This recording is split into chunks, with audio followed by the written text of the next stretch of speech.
बिस्मिल्लाहिर्रहमानिर्रहीम। मोहम्मद वाले मोहम्मद पर लाखों सलाम। अस्सलाम वालेकुम। उम्मीद करता हूँ आप सब लोग खैर आफियत से होंगे और ठीक ठाक होंगे। आज की इस वीडियो के अंदर एक तरफ तो मैं ये कहूँ कि खुशी है कि जो क्या कहते हैं कि मुजरिम था या जो मुलजिम था वो अपने कैफ़े किरदार तक पहुँच गया और उसको सज़ा हो गई। और दूसरी तरफ एक अफसोस भी कि यार हम जिस माशरे में रह रहे हैं वहाँ पर इस किस्म के लोग भी हैं जो फीमेल्स को जो है ना वो मतलब किसी भी तरीके से चाहते हैं कि यार हैरेस करें या अपने बाप का माल समझें। Sorry to say to use these kind of words, मतलब हम लोग शायद ये समझते हैं कि कुछ ऐसा तबका यहाँ मौजूद है जो फीमेल्स को अपने बाप का माल समझ रहा होता है। अभी कुछ टाइम पहले ही एक केस रूनुमा हुआ था कराची यूनिवर्सिटी के अंदर, जिसमें एक प्रोफेसर ने अपनी ही कुलीग टीचर को हैरेस किया। ठीक है, और वो ये नहीं कि एक दिन, 2 दिन, 1 महीना या 6 महीने, बल्कि 7 साल कंटिन्यूसली हैरेस किया।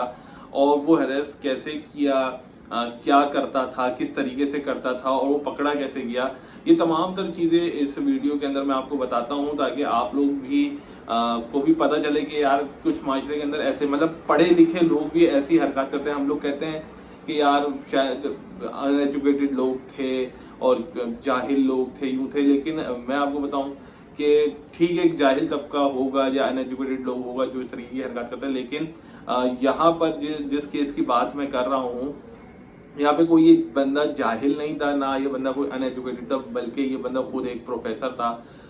कराची यूनिवर्सिटी का ही प्रोफेसर था और कराची यूनिवर्सिटी में जिन फीमेल टीचर को ये हैरेस करा था वो भी एक टीचर थी, ठीक है ना। और वो भी अपना एक पीएचडी परस्यू कर रही थी, लेकिन वो बोली थी, उन्होंने अपना बयान दिया कि मैं सिर्फ इस मेंटल स्ट्रेस की वजह से जो मैं 7 साल से फेस कर रही थी, इस मेंटल स्ट्रेस की वजह से मैं अपना पीएचडी और कंटिन्यू नहीं कर सकी कि 7 साल कोई शख्स उनको ब्लैकमेल या हैरेस कर रहा है, लेकिन पता नहीं चल पा रहा था कि वो बंदा है कौन। अच्छा, ये डिपार्टमेंट कौन सा था और इनका नाम क्या था और इनको फिर सजा क्या मिली, कैसे पकड़े गए, मैं आपको ये सब बताता हूँ कि यूनिवर्सिटी। अच्छा, ये कोई लेटेस्ट वाकया नहीं है, थोड़ा सा पिछले साल का वाकया है, ठीक है ना, लेकिन इन साहब को सजा हो गई। मैं साहब का हूँ, टीचर कहता वाला मुझे अच्छा नहीं लग रहा, मतलब इनके साथ मुझे ये प्रोफेसर वाला वर्ड जो है ना वो अच्छा सा नहीं लग रहा। तो आप लोग जो कहना चाहें भाई वो कह सकते, लेकिन मैं सॉरी टू से इनको टीचर तो नहीं कह सकता, क्योंकि टीचर शायद ऐसी हरकत तो ना करे कि इन्होंने पूरे जो टीचिंग असातिज़ा का जो नाम है वो इन्होंने ख़राब कर दिया। ये जो इनका नाम जो था वो डॉक्टर फरहान कामरानी था, जो पिछले 7 साल से अपनी ही कुलीग को जो था वो हैरेस कर रहे थे। अब वो हैरेस कैसे कर रहे थे मैं आपको बताता हूँ कि इन्होंने फेसबुक के ऊपर एक अपनी जाली आईडी बनाई हुई थी और उस अपनी नकली आईडी से इनकी जो कुलीग थी उनको कुछ तस्वीरें भेजते थे उनकी ही, और नीचे गंदे कमेंट्स होते थे और इस तरीके की, मतलब अब मैं आपको बयान नहीं कर सकता जो भी था। खैर, जो हमें पता चला वो मैं आपको बस बता रहा हूँ कि इनको तस्वीरें भेजी जाती थी, इनको हैरेस किया जाता था, नीचे कमेंट्स किए जाते थे।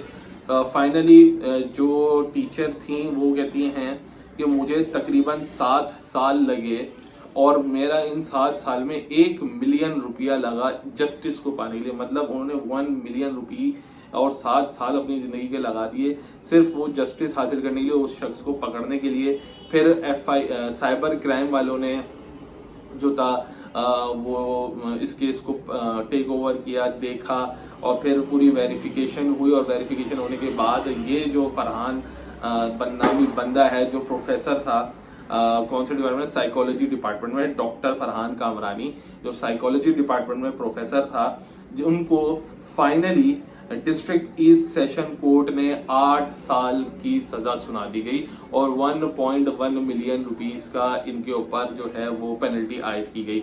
यार आपने 8 साल की सजा ठीक है ले ली और ठीक है 1.1 मिलियन रुपीस का आप इनके ऊपर पेनल्टी लग गई। जो मैडम थी, जो फीमेल थी यार, लेकिन उनके जो 7 साल जो थे वो आप कैसे वापस लेकर आओगे? 7 साल जो उन्होंने जिस स्ट्रेस में गुजारे होंगे, जिस परेशानी में उन्होंने वो गुजारे होंगे, हर वक्त का एक डर, हर वक्त का एक खौफ, वो क्या करोगे? मैं कहता हूँ ऐसे लोग जो होते हैं ना, मतलब इनको, उनके लिए 8 साल की सजा जो होगी वो बड़ी मेरे ख्याल से तो कम होगी। कोई ऐसी सजा दी जाए जो ये क्या इनके साथ जो इन जैसे जो और लोग जो हमारे माशरे में घूम रहे हैं, जिसकी वजह से हमारी फीमेल्स जो है, हमारी बहन बेटियां माएँ जो है वो परेशान है, या हम लोग खुद डर रहे होते हैं बाहर कि यार हम अपने बच्चों को, अपनी बहन को बाहर पढ़ने के लिए भेज रहे हैं, तो वो अल्लाह ना करे कुछ ऐसे दरिंदे का शिकार ना हो। तो ऐसे लोगों को तो मैं कहता हूँ कि कोई ऐसी छोटी छोटी सजा तो नहीं देनी चाहिए।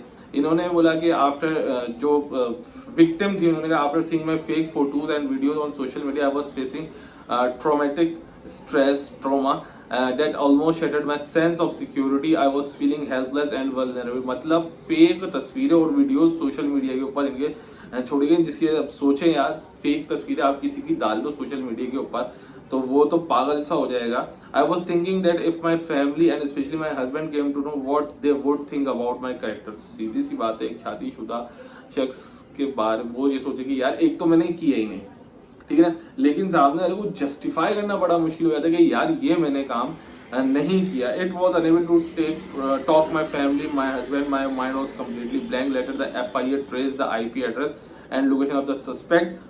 पूरी एक डिटेल इसके अंदर मौजूद है। फिर इनको पकड़ा doctor Kamrani and I promised him marriage but I cheated him. The entire story was blatant lie the victim revealed. ये कहते हैं कि भाई डॉक्टर कामरानी ने ये इसलिए किया था, वाज नॉट कि उन्होंने बोला कि हमारे कि इन्होंने मुझसे छोटी शादी का वादा किया और ये किया, फिर वो धोखा दिया, तो उन्होंने बदला लेने के लिए सारी चीज। अबे तो तू बदला इस तरीके से लेगा कि किसी की जिंदगी बर्बाद कर देगा।